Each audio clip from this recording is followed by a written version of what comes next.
The Way of Shadows by Brent Weeks, Chapter 50. Kyler had an hour before Durzo came after him. He knew that because he'd watched Durzo drink a full mug of stout, and Durzo Blent wouldn't work when he had alcohol in him. It was a perfect time to go to Master Blent's safe house. He might get lucky and be able to figure out how Master Blent intended to kill him from what tools were missing. To be careful, he used the back alleys to get to the safe house. In short order, Kyler disarmed the trap on the lock, then searched for the second trap. If he'd been fully visible, he would have felt exposed, but his talent obeyed him this time and covered him with shadows. He still had no idea how well he was concealed, but in the heavily shadowed and rarely traveled street, he felt comfortable taking his time. The second trap was embedded in the door frame opposite the latch. Kyler shook his head, and Blint said he was no good at traps. Setting a trap, which used the release of pressure from the bolt itself for a trigger, was no easy feat. Having disarmed that trap, Kyler started picking the lock. Blint had always told him that setting more than 2 traps on a door was a waste of time. He should get someone with the first trap, or you should get someone with the first trap. But if it was set so poorly that it made them overconfident, you might get them with a perfectly placed second trap. After that, only an idiot wouldn't check the door over so carefully that they'd find anything you could hide. Kyler didn't have to fumble with the rake. He'd practiced on this door for years, so he pressed the tumbler in place almost instantly. Then he felt something wrong. He threw his fingers apart and dropped the rake just as the spring released. A black needle darted out between his spread fingers, grazing his knuckles and almost breaking the skin. Whew! The black compound on the needles was henbane and kinderperil. It wouldn't have been fatal, but it would have made a person ill for days, and he wouldn't have had time to get far before the poison did its work on him. It was a nasty bit of business, and its presence meant that Master Blint was still testing him. Only an idiot wouldn't check the door over carefully after 2 traps. Gods. Kyler stepped inside carefully. This safe house wasn't as spacious as the one where he'd spent his first months with Master Blint, and with the animals in it had been terribly noisy, smelly, and dirty. Now the animals were gone. Kyler scowled. A cursory examination told him that they'd been here this morning. Moving further in, Kyler saw a letter sitting on Durzo's desk. He drew a knife in each hand and opened the letter without touching it. He doubted Durzo would use a contact poison on the paper, but he hadn't thought the wet boy would put a third trap on the door either. Kyler, it read in Durzo's tight, controlled script. Relax. Killing you with contact poison would be terribly unsatisfying. I'm glad the third trap didn't get you, but if you had used what you thought you knew about me instead of checking, you'd have deserved it. I'll miss you. You're the closest to family I'll ever have. I'm sorry I brought you into this life.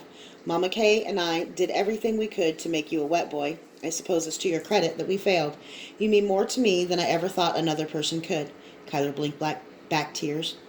There was no way he could kill the man who'd written this. Durzo Blint was more than a master. He was his father.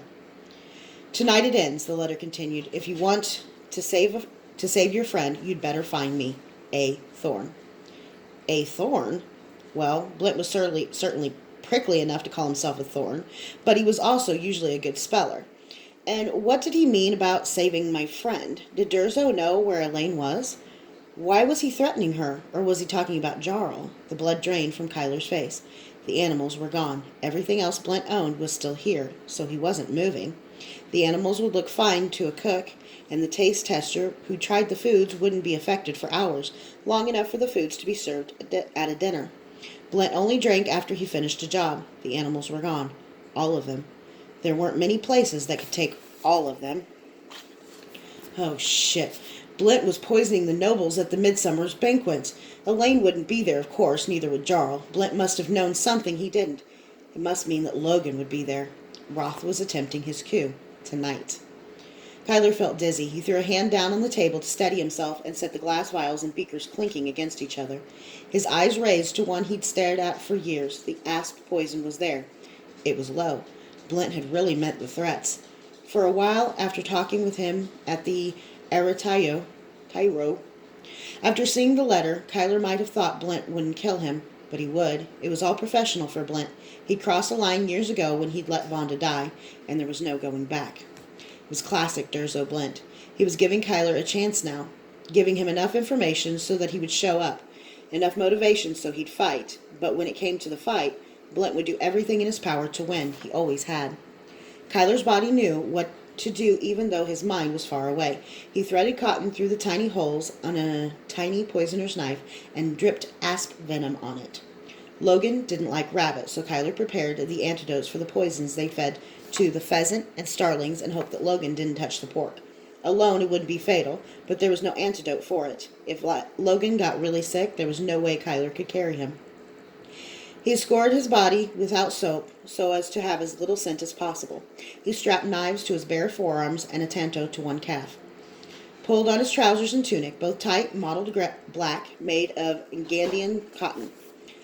Buckled his weapon's harness, checked the belt for his poisons and grappling hooks, slid home the poisoner's knife in its special sheath, slapped home daggers and his Syrian hand-and-a-half sword. Then he saw retribution. Brent had left the big black sword on the wall. He'd left his favorite sword for Kyler. Doubtless, he'd make some quip about either taking it off his body or, if things went the other way, not needing it anymore. He really means it. This is really to the death. Kyler lifted the sword reverently and strapped it to his back. It was heavier than he was used to using, but with his talent, it would be perfect. Finally ready, he walked to the door, then stopped. He put his head against the wood and just breathed. How would it come to this? Tonight, either he or Master Brent would die. Kyler didn't even know what he was going to do when he got to the castle. But if he didn't do something, Logan would die.